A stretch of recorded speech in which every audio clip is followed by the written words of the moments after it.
السلام عليكم ورحمة الله وبركاته. إن الحمد لله نحمده ونستعينه ونستغفره ونعوذ بالله من شرور أنفسنا ومن سيئات أعمالنا. من يهده الله فلا مضل له ومن يضلله فلا هادي له، وأشهد أن لا إله إلا الله وحده لا شريك له، وأشهد أن محمدا صلى الله عليه وسلم عبده ورسوله. يا أيها الذين آمنوا اتقوا الله حق تقاته ولا تموتن إلا وأنتم مسلمون. يا أيها الناس اتقوا ربكم الذي خلقكم من نفس واحدة وخلق منها زوجها وبث منهما رجالا كثيرا ونساء، واتقوا الله الذي تساءلون به والأرحام إن عليكم رقيبا. يا أيها الذين آمنوا اتقوا الله وقولوا قولا سديدا يصلح لكم أعمالكم ويغفر لكم ذنوبكم، ومن يطع الله ورسوله فقد فاز فوزا عظيما. ألا إن أصدق الكلام كلام الله، وخير الهدي هدي محمد صلى الله عليه وسلم، وشر الأمور محدثاتها، وكل محدثة بدعة، وكل بدعة ضلالة، وكل ضلالة في النار. Inch'Allah Ta'ala, au 9e cours dans le livre Ainsi étaient nos pieux prédécesseurs. Aujourd'hui, Inch'Allah Ta'ala, on va parler de l'aumône et la générosité chez les pieux prédécesseurs. Avant cela, on va commencer par un verset qu'a cité Allah subhanahu wa ta'ala, où il parle de quelle est la récompense de celui qui fait de l'aumône fi sabilillah. Allah subhanahu wa ta'ala dit dans le Coran: مثل الذين ينفقون أموالهم في سبيل الله كمثل حبة أنبتت 7 سنابل في كل سنبلة 100 حبة والله يضاعف لمن يشاء والله واسع عليم. Ceux qui dépensent leurs biens dans le sentier d'Allah ressemblent à un grain d'où naissent 7 épis. Dans chaque épi, 100 grains, il y a 100 grains. Et Allah Azza wa Jal multiplie la récompense à qui il veut, et la grâce d'Allah est immense et il est omniscient. Donc, celui qui dépense son argent fi sabilillah dans le sentier d'Allah, ça ressemble à un grain, ce grain qui va donner 7 épis. Dans chaque épi, il y aura 100 grains. Donc, ça donne 700 grains, bi'idhnillahi ta'ala, et Allah ta'ala multiplie la récompense à qui il veut. Plus de 700 à qui il veut. D'ailleurs. Maintenant, on va commencer, Inch'Allah, le livre. On va dire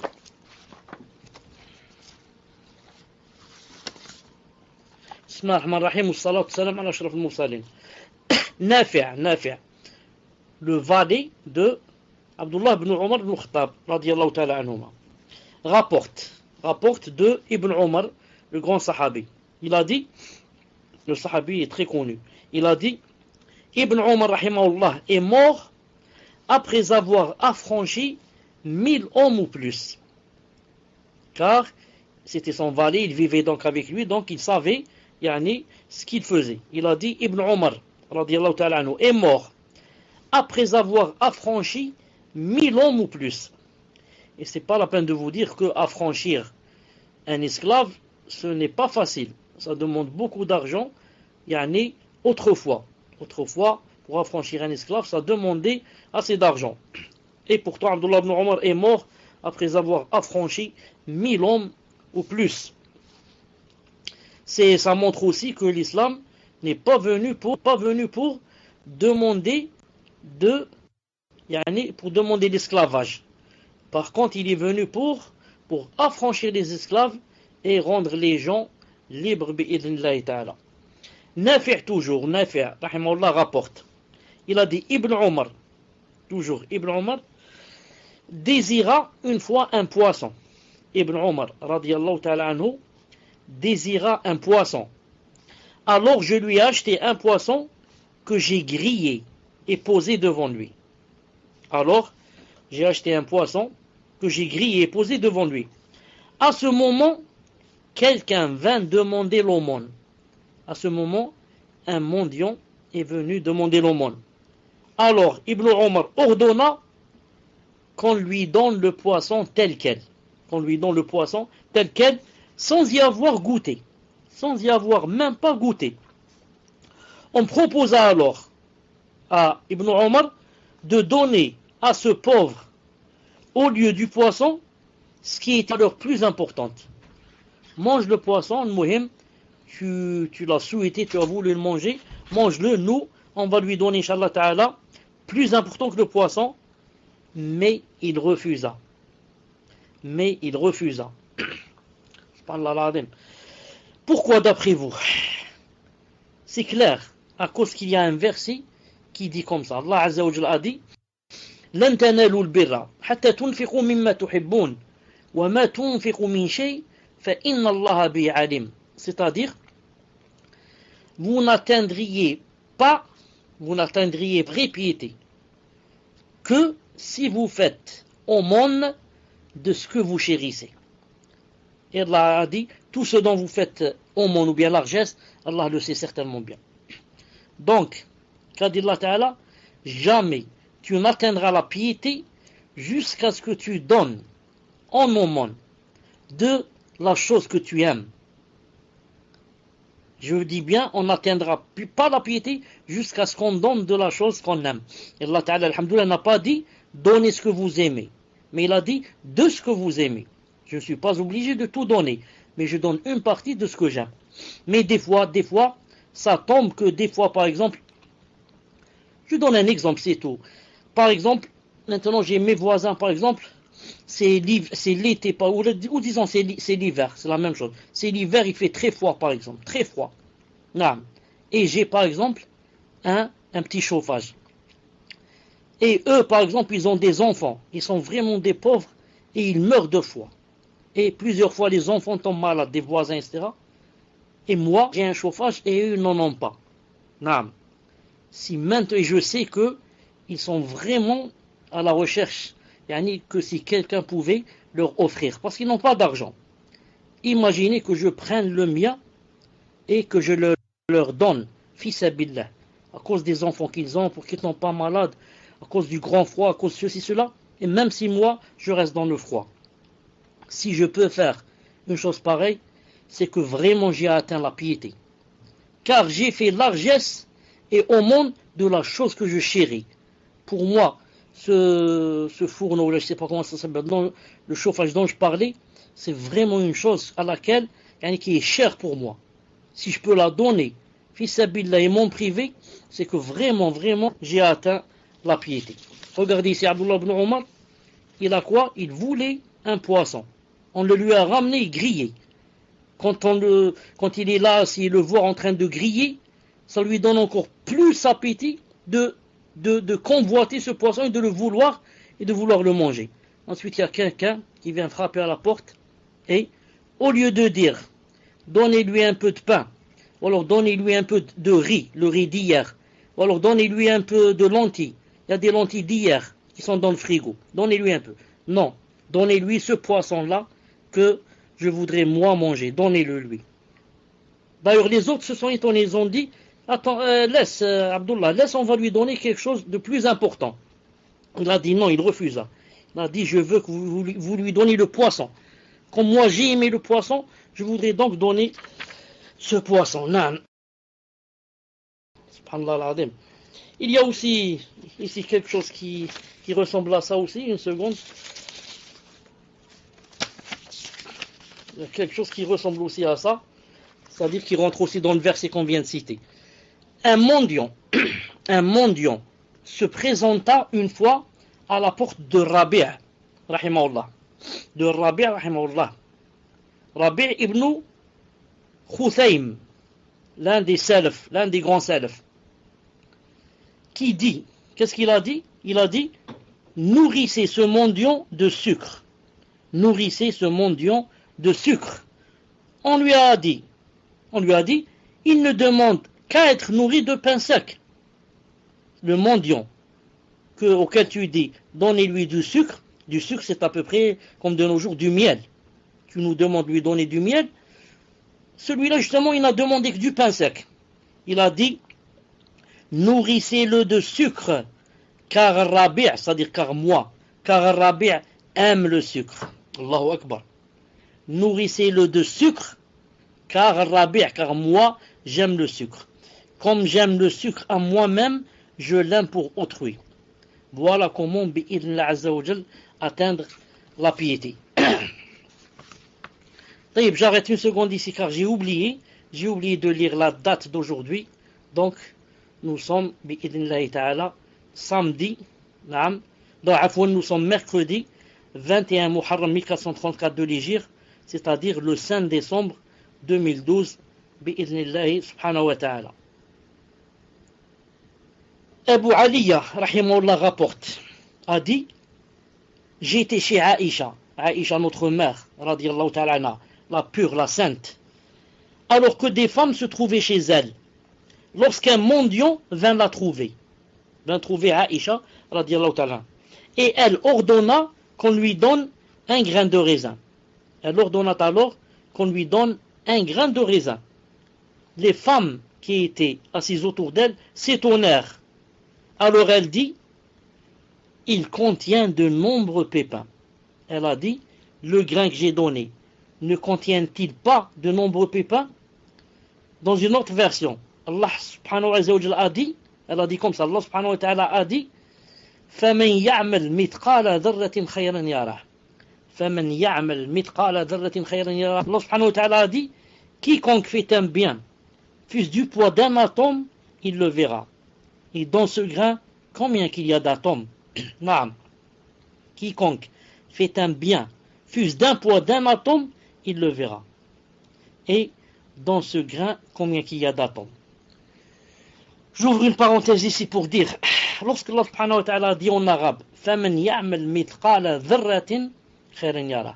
Dharra, c'est atome, pour les exégètes, les mufassirin d'aujourd'hui. Mais autrefois, dharra, et certains comme Cheikh Ibn Uthaymin ou bien Cheikh Rabi' disent que, je crois que Cheikh Rabi' hafidhullah, il dit que dharra, c'est, en arabe, ça veut dire la petite fourmi. Vous savez, même dans les fourmis, il y a des sortes. Il y a la grande, la moyenne, la petite, la noire, la rouge, là. Il a dit c'est la plus petite, dharra. Donc, car autrefois, comme vous savez, il n'y avait pas l'atome quand ce verset est descendu. Donc, il parlait de la petite, vraiment, fourmi. Al-Muhim. Donc, ce verset, c'est pour dire que la personne ne doit pas dire ça c'est peu. Non. C'est possible que la personne à laquelle tu veuilles donner n'accepte pas. C'est possible de nos jours, le mendiant n'est pas comme autrefois. De nos jours, si tu lui donnes un pain, il n'est pas satisfait. Tu lui donnes un plat de lentilles, il n'est pas satisfait. Il veut l'argent. Naam. Le mendiant maintenant, il veut que tu lui donnes l'argent pour acheter une voiture et une villa. Naam, c'est comme ça qu'il veut. Il dit, moi je veux qu'on me donne l'argent, comme ça j'amasse l'argent et j'achète un petit château dans la Côte d'Azur. Comme ça dit le mendiant de nos jours. Allah yahdihum. Urwa rapporte, radiyallahu ta'ala, rapporte, le neveu de Aïcha, radiyallahu ta'ala, il a dit, j'ai vu Aïcha, notre mère, partager 70 000 dirhams, c'est-à-dire en une fois. J'ai vu Aïcha, radiyallahu ta'ala anha, partager 70 000 dirhams. 70 000 dirhams, c'est une somme immense. Il a dit, je l'ai vue, elle était en train de la partager, comme ça, en une fois, en un jour, elle a donné 70 000 dirhams à des gens. Et Aïcha radiyallahu ta'ala anha était connue pour être une femme qui faisait beaucoup l'aumône. Mais celle qui faisait le plus l'aumône des épouses du prophète sallallahu alayhi wa sallam, c'est, attendez, je cherche son nom, il est sur mes lèvres, c'est Zaynab bintou Jahsh. Non, c'est Zaynab radiyallahu ta'ala anha qui était connue pour faire vraiment l'aumône radiyallahu ta'ala anha. Non. Jabir ibn Zayd rahimahullah a dit, je préfère donner en aumône un dirham à un orphelin. Non, je préfère donner en aumône un dirham à un orphelin ou à un pauvre plutôt que d'accomplir un pèlerinage après le pèlerinage obligatoire. Je préfère donner un dirham ou bien à un orphelin ou bien à un pauvre plutôt que de faire un pèlerinage surérogatoire.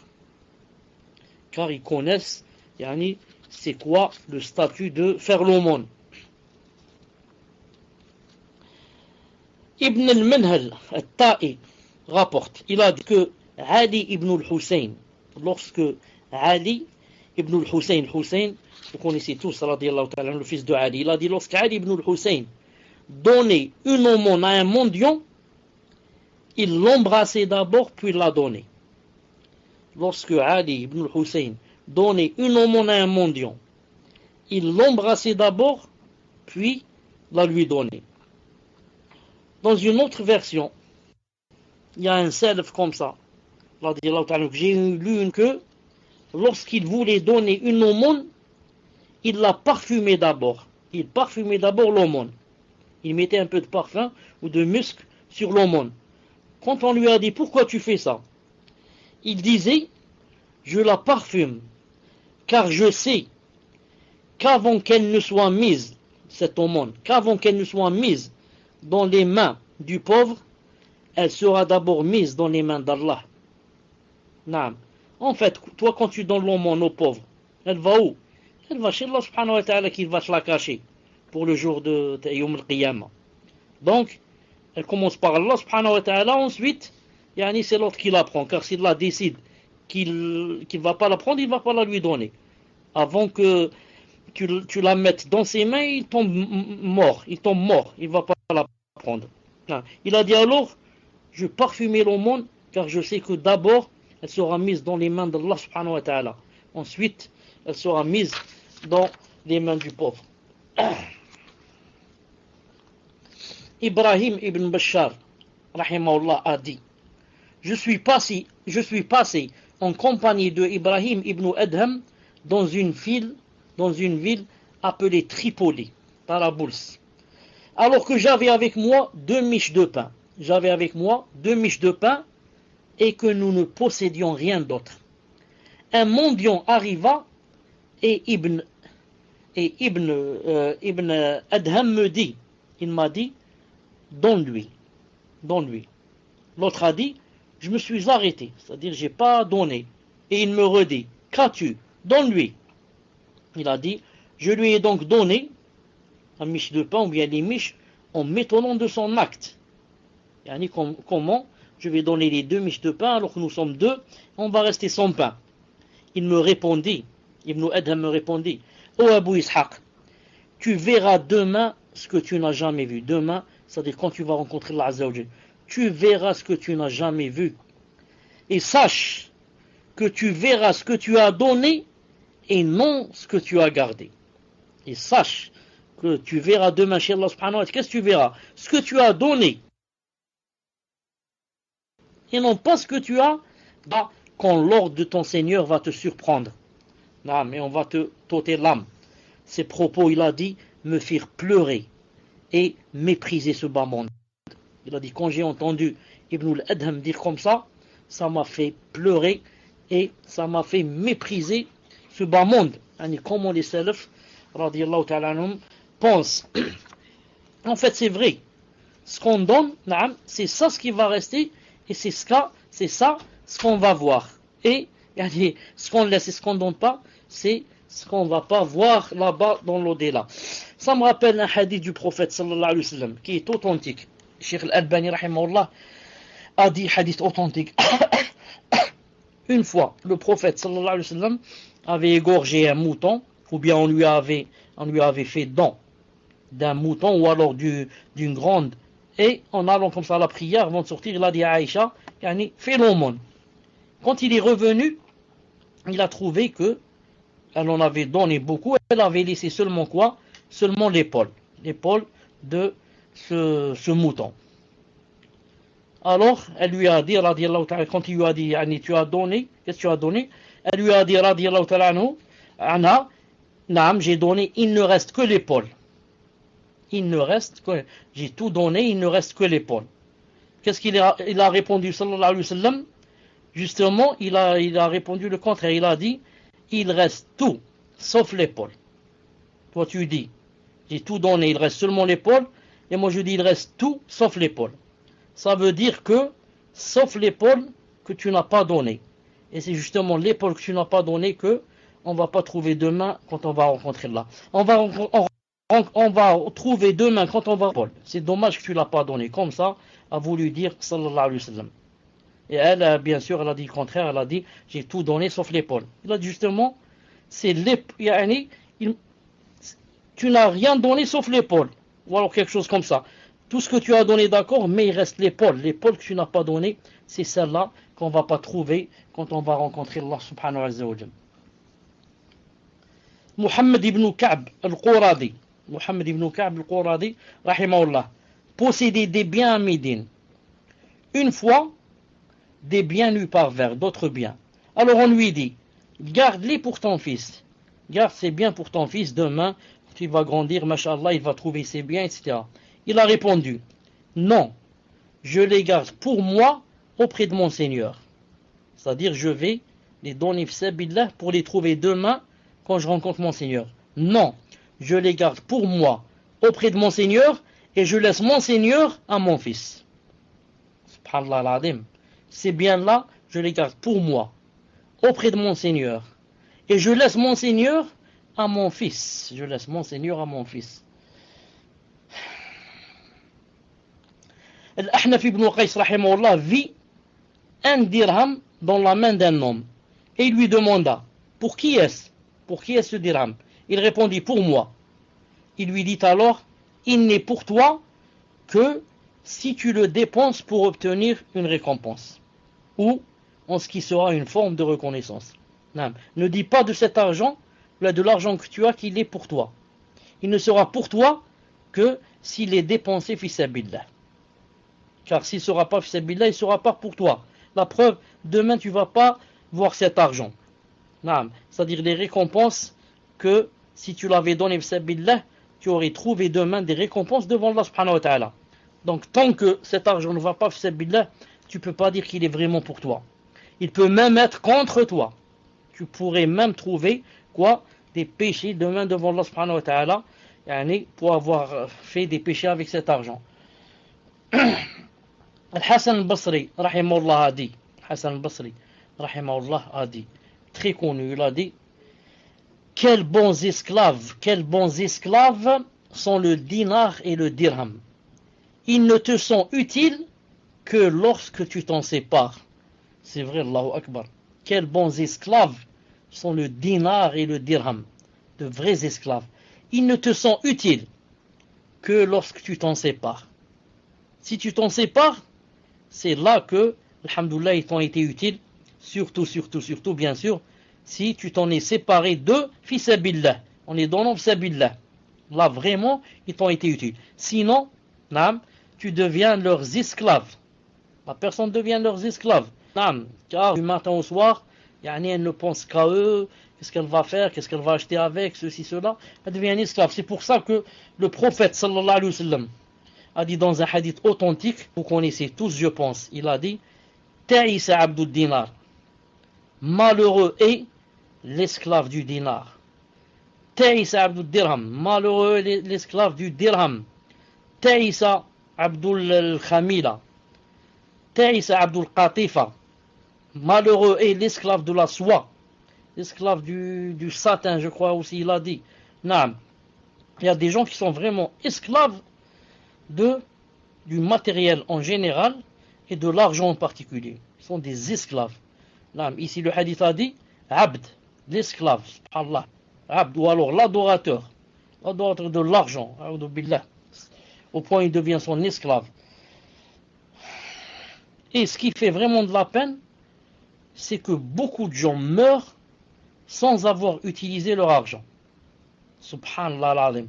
Il a amassé, et ensuite il est mort, il a laissé tout ça. Lui-même, il n'en a pas profité.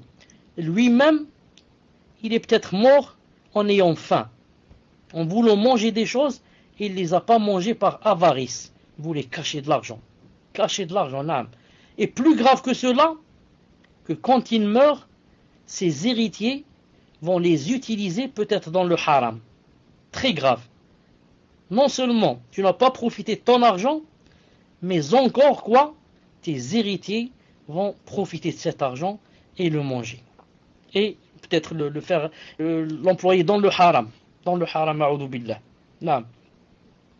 C'est dommage aussi, j'ai remarqué, que surtout en Europe, dans les sociétés non croyantes, qui ne sont pas musulmans, les couples font beaucoup de calculs en ce qui concerne l'argent. Ils font des calculs, naam. Ce mois je vais faire ceci, le week-end je vais faire ceci, l'été je vais faire ceci. Ils commencent à cacher comme ça de l'argent et en faisant des calculs avec la calculatrice. 2 euros, 2 euros et demi, 3 euros et demi, 4 euros. Et comme ça des calculs, et ils se privent de beaucoup de choses. Ils ne vivent pas leur jour. Ils ne disent pas, toi qu'Allah Allah. Moi aujourd'hui j'ai faim, je mange, Allah subhanahu wa ta'ala fera demain. Ils n'ont pas de tawakkul dans le risque. Tawakkul dans le risque. Une fois quelqu'un m'a raconté comme ça, quelqu'un de France, il m'a dit chez nous, ou peut-être d'Algérie qui a vécu là-bas. Il m'a dit qu'il y a dans le, comment ça s'appelle ça, ici on appelle chez nous supermarché, etc. En France, il y a des tablettes de chocolat. Tu achètes une tablette de chocolat, il a dit, il y a à l'intérieur un emploi du temps. Il m'a dit, et encore l'emploi du temps sur le mur. Lundi, tu manges un morceau, je sais pas, à 8 heures du soir. Mardi, tu manges un morceau. Jeudi, tu manges un morceau. Je lui dis, c'est quoi ça, subhanallah, c'est quoi ça? Moi, laisse-moi manger, j'ai faim, moi je mange 8 ou demain, Allah subhanahu wa ta'ala apportera un nouveau risque. C'est quoi je mangeais avec l'emploi du temps? Astaghfirullah, c'est quoi? J'ai peur du risque, donc j'ai pas le tawakkul. Non, j'ai peur. Subhanallah l'azim. C'est comme ça que j'ai dit. Il y a des gens qui ont de l'argent, subhanallah l'azim, qui ne profitent pas. Ils ont peur de demain. Ils ont peur de l'avenir. Naam. Ils ne savent pas que Allah subhanahu wa ta'ala c'est lui le razaq. Et que le risque vient, naam, quand c'est écrit, il va venir. Le prophète sallallahu alayhi wa sallam a dit dans un hadith authentique. En ce sens, où il a dit alayhi sallam que le risque, ce que Allah Ta'ala t'a écrit comme risque, comme argent, comme bien, comme, il a dit, court derrière l'être humain plus que ne court la mort derrière lui. Allahu Akbar. Le risque court derrière toi. Ce que Allah Ta'ala t'a écrit court derrière toi pour que tu le prennes. Plus que la mort ne court derrière toi.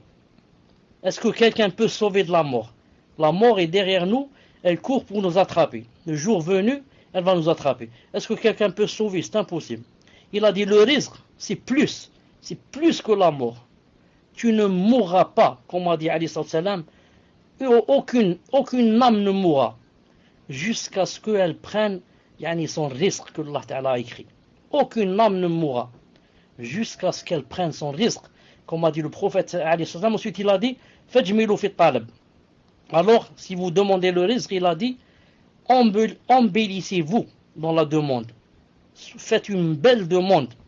C'est-à-dire qu'il ne faut pas demander le risque en faisant le haram, en s'avilissant, en s'humiliant, en volant, en escroquant. Non, le risque, tu ne pourras pas mourir avant que tu ne prennes ton risque. Jamais tu ne mourras. Donc le risque va venir. Alors demande-le d'une belle façon. Allah Ta'ala a bien dit dans le Coran, wa fis sama'i rizqukum. Et dans le ciel se trouve votre risque. Wa fis sama'i rizqukum.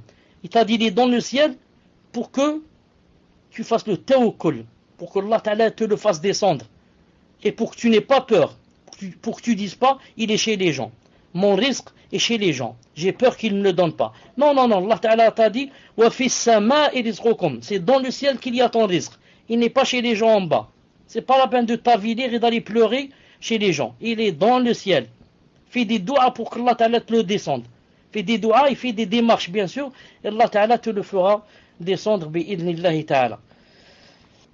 طيب.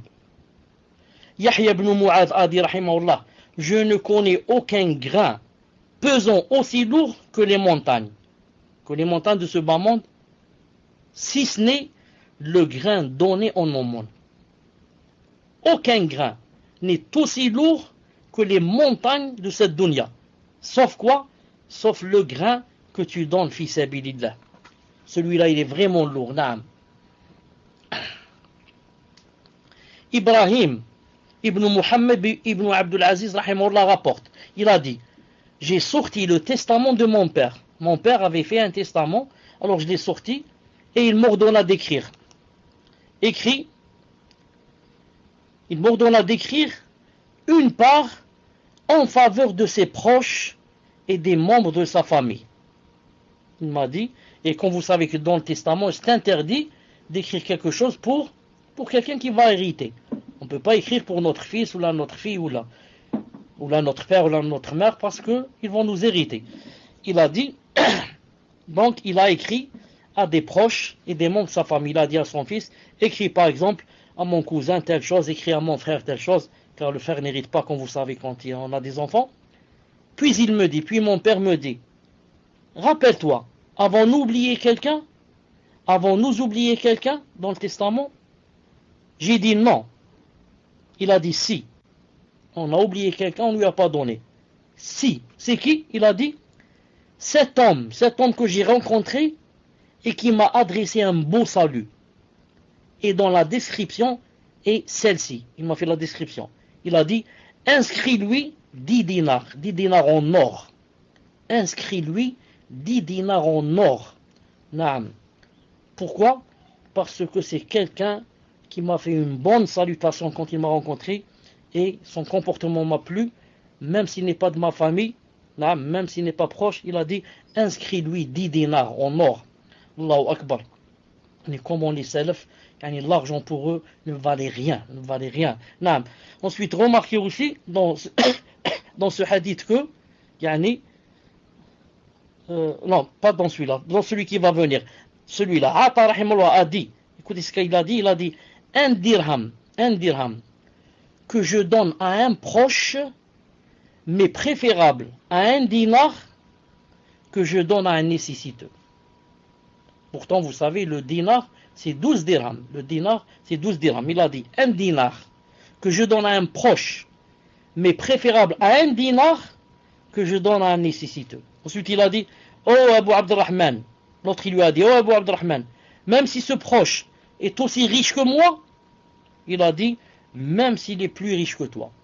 Il a dit, moi, quand je donne à mes proches, pour mieux, si je leur donne des dirhams, c'est mieux que de donner des dinars en or à qui? À des gens qui ne sont pas proches. Et c'est vrai. On a toujours dit, et plusieurs fois dit que la meilleure aumône, c'était quoi?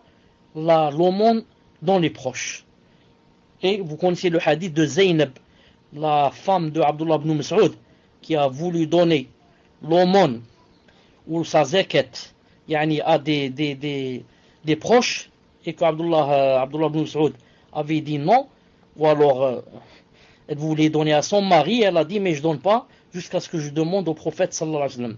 Est-ce que je peux donner ma zakat à son mari? Quand elle a demandé, il lui a dit sallallahu alayhi wa sallam, naam, et tu as 2 récompenses. La première d'avoir fait l'aumône, la deuxième d'avoir donné à un proche. D'ailleurs j'ai un hadith devant moi, un hadith authentique ici. Cheikh Al-Albani l'a cité dans Sahih Targhib 1951. Et il a dit, rapporté par Muslim, عن أبي هريرة قال رسول الله صلى الله عليه وسلم, d'après Abu Huraira, le prophète a dit, دينار أنفقته في سبيل الله, il a dit, un dinar que tu donnes في سبيل الله, ودينار أنفقته في رقبة, et un dinar que tu donnes pour affranchir un esclave, ودينار تصدقت به على مسكين, et un dinar que tu donnes pour un pauvre, نعم, ودينار أنفقته على أهلك, et un dinar que tu donnes à tes parents pour acheter des choses, pour dépenser pour tes parents, je veux dire ta famille. Il a dit أعظمها أجرا الذي أنفقته على أهلك. Il a dit le dinar qui va te rapporter le plus de récompenses, c'est celui que tu as dépensé pour ta famille. Allahu Akbar. Vous avez 4 choses.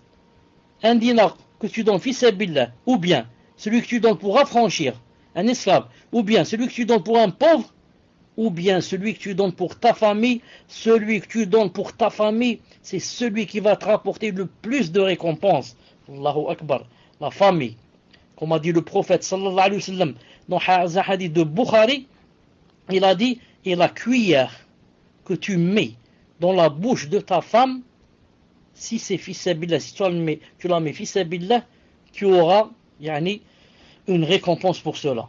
Ou alors tu auras des récompenses pour cela. La cuillère que tu mets dans la bouche de ta femme. Naam. Et certains savants ont pris de ce hadith que le prophète sallallahu alayhi wa sallam voulait parler aussi de comment être doux avec sa femme au point de la faire manger. Comment être doux avec sa femme au point de la faire manger de temps en temps et lui mettre la cuillère dans la bouche. Naam. Yahya ibn al-Wuhadi rapporte, rahimahullah, Wuhadi, rahimahullah, rapporte, il a dit, je n'ai pas vu un homme plus généreux que Ismaïl ibn Ayyash. Lorsque nous lui rendions visite dans sa ferme, il nous proposait toujours du mouton et de la marmelade de date. Je n'ai jamais vu un homme plus généreux que Ismaïl ibn Ayyash. Lorsque nous lui rendions visite dans sa ferme, il nous proposait toujours du mouton et de la marmelade de date. Je dis et je redis, jamais tu n'atteindras la piété jusqu'à ce que, quand les gens viendront te rendre visite à la maison, tu leur donnes de la meilleure chose que tu as préparée. Si jamais tu dis à ton mari ou à tes enfants, surtout les sœurs, je parle aux femmes, c'est elles qui la cuisinent. Si jamais tu dis à ton mari ou à tes enfants, cachons cela pour nous, ce soir ou demain, et donnons-leur ce qu'on a préparé hier ou le matin ou là, tu n'atteindras jamais la piété. Tu ne l'atteindras que lorsque tu leur donneras et offriras de la meilleure chose que tu as dans la maison et que tu aimes manger tout seul sans que personne ne vienne manger avec toi. Mais si les invités sont venus, c'est trop tard. C'est là que Allah Ta'ala va t'éprouver. Est-ce qu'il va faire monter ta piété ou il va régresser ta foi si jamais tu vas faire le contraire? Ahmed ibn Hanbal, rahimahullah, il a dit, si la dunya, toute la dunya, le bas monde qu'il y a ici, on pouvait mettre la dunya dans une cuillère, alors je la mettrais dans la cuillère pour la mettre dans la bouche de l'invité. Les invités, ils savent ce que ça veut dire, les invités. Man kana yu'min billahi wal yawmil akhir falyukrim dhayfah. Quiconque croit en Allah et au jour dernier, alors qu'il fasse hôte, comment ça fait, j'ai oublié le mot, il a dit à son hôte, qu'il fasse hospitalité à son hôte, celui qui croit en Allah et au jour dernier. C'est pas comme ceux qui, lorsqu'ils ont les invités, là, qu'est-ce qu'ils disent? Ah, ils sont venus ceux-là. Donc maintenant, comment qu'on va faire? Subhanallah. Il a suffi que je prépare la meilleure chose pour que l'invité vienne. Subhanallah, ça fait des mois qu'ils ne sont pas venus, juste j'ai préparé le gratin avec le poulet, avec la dinde, et ils sont venus. Mais c'est facile, on va leur faire une omelette. On va leur faire une omelette avec des frites. Hein? Une omelette avec des frites, Inch'Allah. Et nous, le soir, quand ils partent, on va manger tout seul. Naam. Si tu fais comme ça, jamais tu n'atteindras la piété, bi'idhnillahi ta'ala. Naam. Ça c'est quoi? C'est l'avarice, a'udhu billah. L'avarice. Comme l'avare. L'avare qui une fois a acheté 3 œufs. Parce qu'il y avait lui, sa femme et son enfant. Donc il a acheté 3 œufs. Pour chacun un œuf. Et il est monté sur la terrasse pour réparer l'antenne de la télé. Et il a glissé, il est tombé. En tombant, il est passé près de la fenêtre de sa femme qui était en train de quoi? De faire cuire les œufs. Il a dit, attention, laisse mon œuf, je vais manger à l'hôpital. Attention, mon œuf, laisse-le, je vais manger à l'hôpital. A'udhu billah.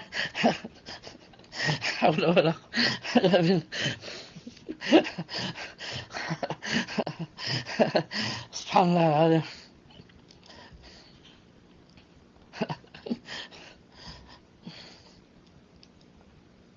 طيب Moujahid rahimahullah a dit, même si un homme dépensait l'équivalent du mont Uhud dans l'obéissance à Allah Azza wa Jal, jamais il ne le regretterait.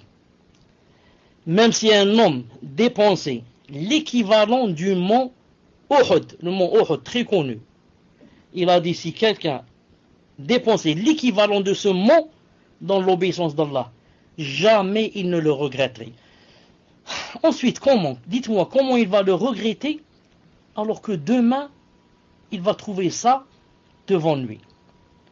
Quand est-ce qu'on va regretter? On va regretter si je vais donner des choses, sabilillah, ensuite demain, je trouve rien, je trouve le feu qui m'attend. Là, je regrette, je dis ici, au moins j'avais profité de cet argent. Mais maintenant, si, quand je donne sabilillah, c'est Allah Azza wa Jalla qui va me cacher cette chose pour demain, pour me montrer demain, ce que j'ai caché. Donc, jamais une personne ne regrette si elle dépense fi sabilillah. Yahya ibn Sa'id rapporte, il a dit, Shu'ba rahimahullah était parmi les plus sensibles des hommes, Lorsqu'un pauvre passait devant lui, il le faisait rentrer chez lui et lui donnait ce qu'il pouvait. Il a dit, il était vraiment sensible. Lorsqu'un pauvre passait devant lui, il le faisait rentrer chez lui et lui donnait ce qu'il pouvait.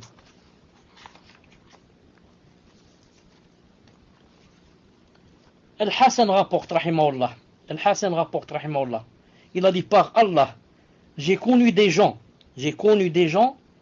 qui ne repoussaient pas un mendiant sans lui avoir donné quelque chose. Et ils interdisaient à leur famille de repousser un mendiant. J'ai connu des gens qui ne repoussaient pas un mendiant sans lui avoir donné quelque chose. Et ils interdisaient à leur famille de repousser un mendiant. Regardez le hadith que je vais citer, bi'idhnillahi ta'ala, qui va venir. قال عليه الصلاة والسلام. Le hadith se trouve dans Sahih ibn Hibban de Sheikh al-Albani, numéro 3363. Le prophète a dit quoi? Il a dit رد السائل ولو بظلف محرق.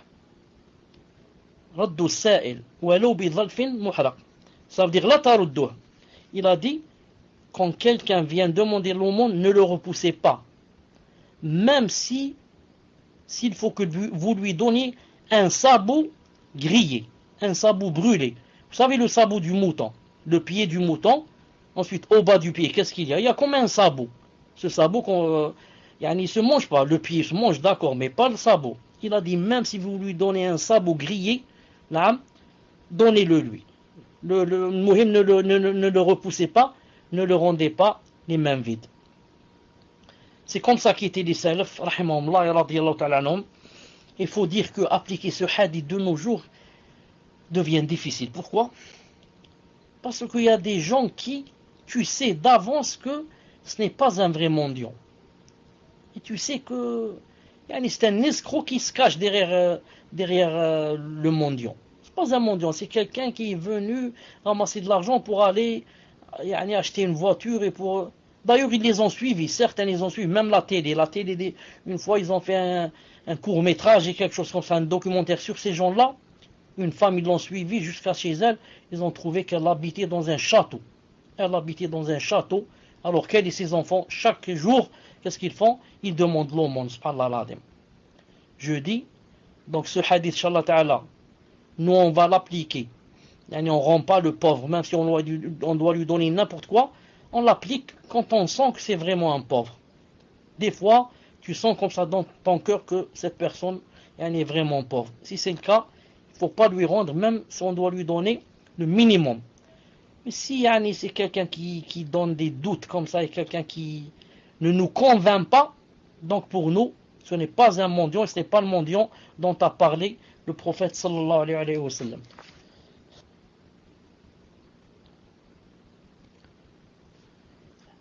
Hamad ibn Abi Sulaiman nourrissait chaque jour de Ramadan, il nourrissait 50 pauvres. Et lorsqu'arrivait la nuit du jour de la rupture de l'Aïd, il donnait un vêtement à chacun. Vous savez, parmi les salafs, il y avait une habitude que nous, la plupart, n'ont pas, c'est quoi? C'est que jamais ils ne mangeaient pendant le Ramadan sans faire nourrir de pauvres. Non, ça n'existait pas chez eux. Chaque fois que c'était la rupture du Ramadan le soir, il y avait toujours quelqu'un yani, un pauvre ou deux qui étaient avec eux à table. C'était une habitude très connue chez les salafs et yani, une habitude qui yani, commence à se perdre. Wal'iyadu billah. Naam. Muhammad ibn Abi Hatim rapporte, il a dit, l'imam al-Bukhari donnait beaucoup. Il a dit donnait beaucoup, fissabillah. Il prenait la main des nécessiteux parmi les adeptes du hadith et leur donnait 20 à 30 dirhams sans que personne ne s'en aperçoive. Il ne quittait jamais sa besace et je l'ai vu plusieurs fois donner à un homme une bourse contenant 300 dirhams. Bukhari rahimahullah. Vous croyez que yani, comme ça, yani, par hasard il est devenu comme ça, yani, Amir al-Mu'minin dans le hadith, un grand savant, et Allah Azza wa Jalla a fait de son livre, le Bukhari, le deuxième livre après le Coran, dans la véracité de ce qu'il contient. Vous croyez que comme ça, c'est venu comme ça, par hasard, comme le Bukhari, celui-là, un homme qu'on ne connaît pas du côté de la Russie, et que voilà, yani, il a écrit un livre, et ce livre yani, est propagé partout dans le monde. Il n'y a pas qu'un savant, jamais de la vie, il y a un savant qui peut dire quelque chose sans qu'il dise le Bukhari a dit. Bukhari a dit dans son Sahih. D'où tout cela? D'où? La piété, la piété. Comment qu'ils faisaient avec leur argent, comment qu'ils faisaient avec leur temps, comment qu'ils faisaient yani, avec les biens qu'Allah Ta'ala leur a donnés.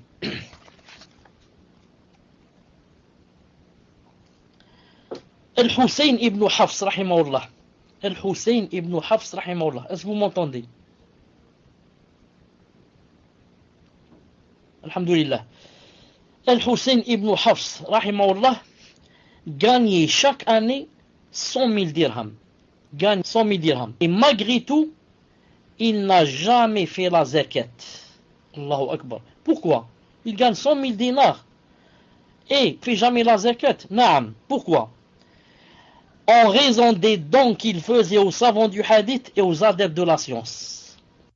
En raison des dons qu'il faisait aux savants du hadith pour propager et aux adeptes de la science pour qu'ils apprennent la science et la propagent. Parce qu'il sait que s'il donne à cela, il va avoir la récompense avec eux, lui aussi. Donc il n'a jamais fait la zakat. Pourquoi il ne fait pas la zakat? Son argent ne reste pas chez lui. Il n'amasse pas. Des années. Non. Avant que la zakat ne vienne, il n'a plus l'argent qu'il a. Plus l'argent. Non. Pourquoi? Parce qu'il donnait de grands dons fi sabilillah. Il donnait des dons fi sabilillah. طيب. Rabi' rahimahullah rapporte. Il a dit, je me suis marié. Et Shafi'i me demanda. Imam ici tous. Il m'a demandé. Combien tu avais donné de dot? La dot, combien tu as donné? Il a dit, répondit 30 dinars. Ma dot c'est 30 dinars, dont 6 tout et les 24 après. Il a dit, alors il me donna 24 dinars. Même Shafi'i.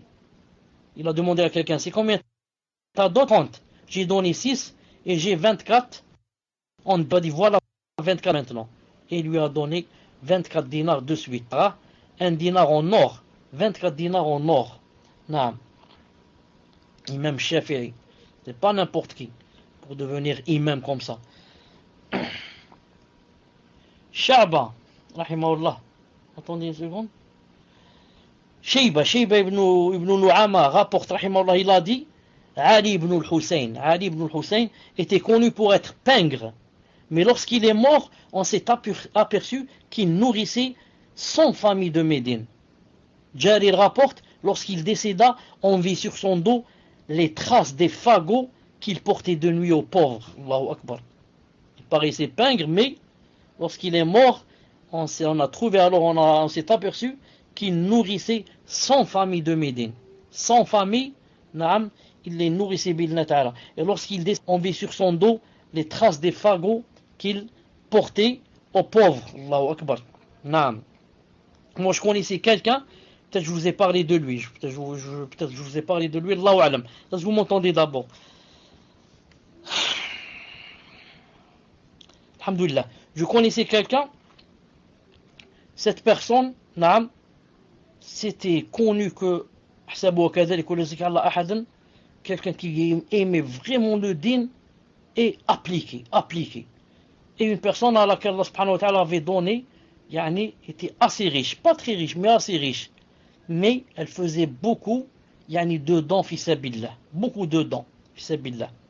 Et moi, j'atteste que cette personne, je l'ai vue, des fois, quand j'étais avec elle, qu'on était par exemple assis dans un café, et que il me dit attends une seconde, une minute, je reviens. Il sort dehors et il donne une enveloppe à un homme comme ça qui vient, qui a un rendez-vous avec lui pour lui donner chaque mois une enveloppe. Ensuite une autre fois, une femme qui vient. Il sort dehors, il lui donne l'enveloppe, mais il me dit pas, mais moi je l'ai remarqué. J'ai une seconde, je reviens. Il sort, il donne l'enveloppe, il revient. Et c'était le genre qui vraiment n'aimait pas qu'on voit ce qu'il faisait, et encore moins qu'il ne parlait sur ce qu'il faisait. Donc il y a des gens comme ça qui ont vécu pour Allah subhanahu wa ta'ala et qui leur argent l'ont donné la plupart fissabillah azza wa jal, parce ils avaient la certitude dans le cœur, la certitude que cet argent n'allait pas se perdre, et que Allah subhanahu wa ta'ala allait le rembourser dans cette vie avant l'au-delà. Cette personne dont je vous parle, moi je l'ai vu de mes yeux quelques fois. Donc ce que je n'ai pas vu, sûrement que c'est beaucoup plus que cela. Et cette personne, une fois, a décidé de prendre 6 personnes. Cette personne dont je vous parle, cet ami, une fois a décidé de prendre 5 ou 6 personnes avec elle pour le Hajj. Allahu Akbar. Le Hajj. Il prend 5 ou 6 personnes avec lui. Et ils sont allés en voiture. Et en cours de route, ils ont fait un accident. Et cette personne est morte. Rahimahullah, il est mort. Il a été enterré à Tabouk, où il y a eu la fameuse bataille de Tabouk. Naam, Allahu Akbar, il est mort là-bas. Cette personne, puisqu'on parle de cette personne, donc on continue, Inch'Allah Ta'ala, aussi de parler sur elle, pour savoir que les salaf ont existé de tout temps, rahimahullah. Cette personne, une fois, écoutez bien ça, une fois, quand j'ai eu mon baccalauréat, avant d'avoir mon bac, j'étais professeur d'allemand, j'enseignais dans un CEM. Quand j'ai eu mon bac, pour la première fois en Algérie, on a mis à la fac, on a ouvert spécialité Sharia. Pour la première fois en Algérie, spécialité Sharia. Or, j'enseignais allemand dans un CEM. Et aller étudier Sharia, ça ne peut pas marcher. Pourquoi? Parce que tu ne peux pas. Il faut être ou bien ici ou bien là-bas. Il faut être ou bien au CEM pour enseigner ou bien à la fac. Tu ne peux pas être les deux à la fois. Donc j'ai été pendant un mois ou la semaine où vraiment c'était difficile. Est-ce que je dois quitter le CEM pour la fac? Est-ce que j'abandonne la fac? Enfin, je ne m'étais pas encore inscrit. Mais j'étais marié avec un enfant. Donc comment je fais? Je vais rester comme ça sans travail et étudier. Vraiment, je voulais étudier la Sharia. Vraiment, je voulais étudier la Sharia. À fond, vraiment à fond. Ensuite, cet ami, celui-là dont je vous parlais, qui est mort à Tabouk et qui donnait des enveloppes. Il m'a dit, qu'est-ce que tu as toi ces temps-ci très triste?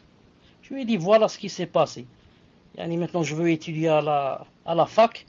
Et en même temps, je ne peux pas enseigner. Donc, concilier entre les deux, c'est difficile.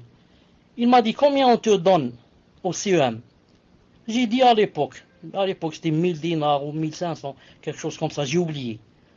Il m'a dit, et si je te donne, combien tu vas enseigner? J'ai dit 4 ans pour la licence. Il m'a dit, et si je te donne chaque mois l'équivalent de ce qu'on te donne au CEM, est-ce que tu acceptes d'arrêter le CEM? Je lui ai dit, c'est normal, si je trouve moi comment étudier et ne pas enseigner, je dirais pas non. Il m'a dit, alors réfléchis, si tu veux, arrête l'enseignement, et c'est moi qui te paye les études, bi'idhnillahi ta'ala. J'ai fait l'istikhara, j'ai dit donc j'arrête. Allah Ta'ala m'a donné une occasion pour apprendre la Sharia, c'est une occasion en or. Ensuite il m'a dit, écoute, est-ce que tu veux que je te donne chaque mois l'équivalent de ce qu'on te donnait, ou bien tu veux que je te donne 4 années à la fois? Je te donne maintenant la paye de 4 années à la fois.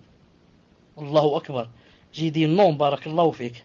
Si tu me donnes 4 années à la fois, je risque de les dépenser. Je risque de les dépenser. Je préfère que chaque mois, tu me donnes l'équivalent d'un mois. Et comme ça, pendant 4 années, j'ai étudié la sharia, bi'idhnillahi subhanahu wa ta'ala, grâce à lui. Après Allah subhanahu wa ta'ala. Grâce à lui, bi'idhnillahi subhanahu wa ta'ala, parmi les gens. Donc, quand j'ai terminé la sharia, j'ai voulu faire un magistère. Il m'a dit, c'est la même chose pour le magistère. Je lui ai dit non, parce que maintenant, Inch'Allah ta'ala, je peux travailler. Et je peux travailler. Cheikh, c'est une même personne avec qui au début, vous avez répondu. Non, c'est pas lui. Non, c'est pas lui. C'est pas la même personne. Al-Muhim. Ce que je veux dire. Ensuite, quand j'ai fait le magistère, sur ma thèse, ma thèse, la préface, j'ai fait ce qu'on appelle la dédicace, quelque chose comme ça. Yani, il y a son nom. Yani, à mon cher frère X qui m'a aidé pour les études, etc. et qui est mort, rahimahullah. Yani, en prenant avec lui 5 personnes qui sont mortes toutes là-bas, yani, à Tabouk. Al-Muhim, lui, pourquoi il a fait ça? Est-ce qu'à cause de moi, parce que moi je suis mignon, je suis beau, je suis... Il a fait ça parce qu'il savait que s'il faisait ça, ensuite, toute parole que je dirai, il partagera avec moi les récompenses. Si ce n'est pas, il prend plus que moi. Parce que s'il ne m'avait pas donné, je n'aurais pas fait sharia. Donc maintenant, moi, quand je vous parle, et je parle de les pieux prédécesseurs, ou la aqida wasitiyya, ou le fiqh, ou la aqida, ou la mirat, ou tout ce que je parle, je dis, Allah a dit, son prophète a dit, les salaf a dit, il partage avec moi les récompenses. Non, il partage avec moi les récompenses. Car il a été la cause, rahimahullah.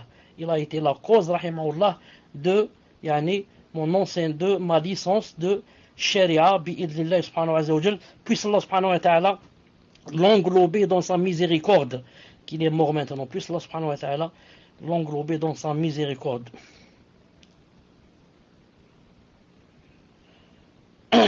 Naam, jazakallahu khair. Al-Muhim, c'est comme ça donc que les salafs pensaient alors leur tombe. C'est comme ça que les salafs pensaient à l'au-delà. C'est comme ça ceux qui ont de l'argent, c'est comme qu'ils doivent faire. Celui qui a de l'argent, c'est la première des choses à laquelle il pense. Il doit faire comme les salafs, chercher les talibou ilm, les gens qui aiment la science, et il leur donne l'argent, comme ça chaque mois. Il leur dit, va demander la science en mon nom. Va demander la science, c'est moi qui te paye les études, c'est moi qui te paye là où tu vas manger, là où tu vas dormir, de la science. Pourquoi? Car ils savent que lorsque la personne va propager, il va se passer que toi, qui as donné l'argent, tu vas dormir et les hasanats vont t'arriver. Tu dors, khlas. Va dormir et laisse les hasanats arriver. Et ces hasanats n'arrêtent jusqu'à Yawm al-Qiyamah. Pourquoi? Parce que la personne a l'argent pour demander la science. Maintenant, on va propager la science. Et là, Yawm al-Qiyamah. Parce que lui, il va dire à X, X va apprendre à Y, son fils va apprendre à l'autre, le voisin à l'autre. Et comme ça, toi, tu es dans la tombe et les récompenses vont venir. Allahu Akbar. Mais celui qui est avare ou celui qui ne connaît pas, il va les acheter, des meubles, la télé, je ne sais pas quoi, la belle voiture, et il va mourir, il va laisser comme ça. Taïb. Shu'ba rahimahullah enfourcha son âne. Shu'ba rahimahullah enfourcha son âne, puis rencontra Sulayman ibn al-Mughira qui se plaint à lui. Il rencontra quelqu'un qui s'est plaint à lui, j'ai pas d'argent, je suis pauvre, ça me suffit pas, etc. Shu'ba lui dit, par Allah, Allah Ta'ala est témoin, je ne possède que cet âne. Puis, il descendit et le lui donna. Allah est témoin que je n'ai que cet âne. Ensuite, il descendit de l'âne et le lui donna. C'est comme si tu rencontrais quelqu'un et te dit, voilà, j'arrive pas, j'ai des problèmes avec la famille, je travaille pas, j'ai pas ceci, j'ai pas cela. Tu lui dis, par Allah, je ne possède que cette Mercedes. et tu lui dis voilà les clés et prends-la. Prends-la et vends-la ou fais ce que tu en veux. C'est à peu près ça à l'époque, un nan à l'époque. On va terminer Inch'Allah par celle-là. On va terminer Inch'Allah Ta'ala par ce qu'a dit qui Bahim al-Ijli rahimahullah. Écoutez ça. Bahim al-Ijli rahimahullah, qui comptait parmi les dévots connus pour leurs pleurs. Bahim al-Ijli, qui comptait parmi les dévots connus pour leurs pleurs, qui pleuraient beaucoup, yani par crainte d'Allah Azza wa Jal, se lia, il fait connaissance avec un commerçant fortuné lors du pèlerinage. Taïb. Au retour, celui qui les avait liés, celui qui les avait présentés, l'un à l'autre, vint les saluer. Il vint les saluer. Et il débuta par le commerçant, par le riche, en l'interrogeant. Il lui a dit, en l'interrogeant sur ce qu'il avait vécu avec le dévot Bahim. Alors il lui répondit, écoutez ce qu'il lui a répondu. Le riche, ce qu'a répondu à cette tierce personne. Écoutez ce qu'il lui a dit. Il lui a dit, par Allah, je ne pensais pas qu'une telle personne existait. Par Allah Azza wa Jal, je ne pensais pas et ne savais pas qu'une telle personne pouvait exister. En parlant de Bahim le dévot, il a dit, je ne pensais pas qu'une personne pareille pouvait exister. Pourquoi? Il a dit, par Allah, il me donnait alors qu'il est pauvre et moi je suis fortuné. Il me donnait comme ça des dons alors qu'il était pauvre et moi je suis un commerçant fortuné. Ensuite, il se mettait à mon service alors qu'il était âgé et que je suis plus jeune. Il se mettait à mon service. Qu'est-ce que tu veux? Attends, je te ramène ceci, je te donne cela, c'est moi qui te cuisine, c'est moi ceci. Il a dit alors qu'il était âgé et moi j'étais jeune et il cuisinait pour moi alors qu'il jeûnait et moi non. Il cuisinait pour moi. Alors que quoi? Alors que lui il jeûnait et moi je ne jeûnais pas. Par Allah, j'ai jamais vu une personne pareille. Allahu Akbar. Vous avez vu les salafs? Allahu Akbar. Dans leur comportement, ils étonnaient les gens. Pourquoi l'islam s'est propagé vite dans le monde entier? Pourquoi? À cause des doros, vous croyez? À cause des khutbah et des doros et des livres et ce qu'ont écrit les savants? Allah l'Adim, c'est pas pour cela. C'est le comportement des gens. Quand tu es avec quelqu'un, il voit ton comportement, il s'étonne. Il demande, c'est quoi ça? Tu lui dis, ça vient pas de moi ni de mon père. Ça c'est l'islam. C'est Allah Ta'ala qui nous a dit de faire comme ça. C'est le prophète Islam qui nous a dit de faire comme ça. Il va vite rentrer dans le din. Si tu vois sur YouTube les gens qui se reconvertissent en Australie, en Amérique, dans le Texas, tous ils vont dire à cause du bon comportement. On dit subhanallah al-azim. Ils voient seulement le bon comportement. Pour ne pas aller loin, il y a quelqu'un que vous connaissez peut-être sur YouTube qui s'appelle Youssef Isti ou quelque chose comme ça. Un Américain qui est rentré en islam, qui faisait la da'wa au christianisme, etc. Quand j'ai lu, quand j'ai suivi sur YouTube comment il est rentré en islam, il a dit en connaissant un Égyptien, un musulman, c'est tout.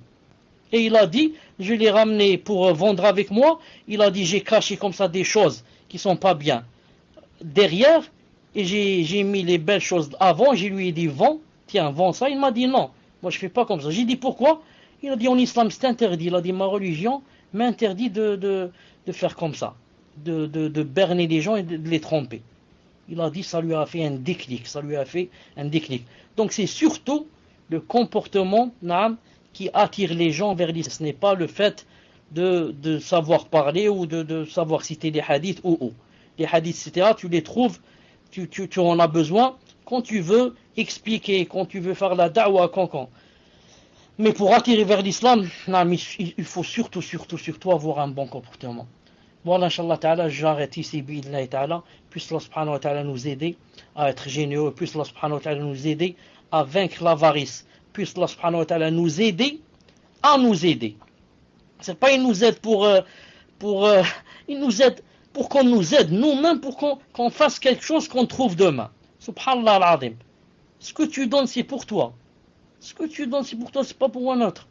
Comme a dit Allah Ta'ala, يوم تجد كل نفس ما attendez, j'ai oublié le verset. كل نفس ما أحضرت من نفس الموت. المهم, Allah subhanahu wa ta'ala dit, le jour où chaque personne trouvera ce qu'elle a donné présent devant elle.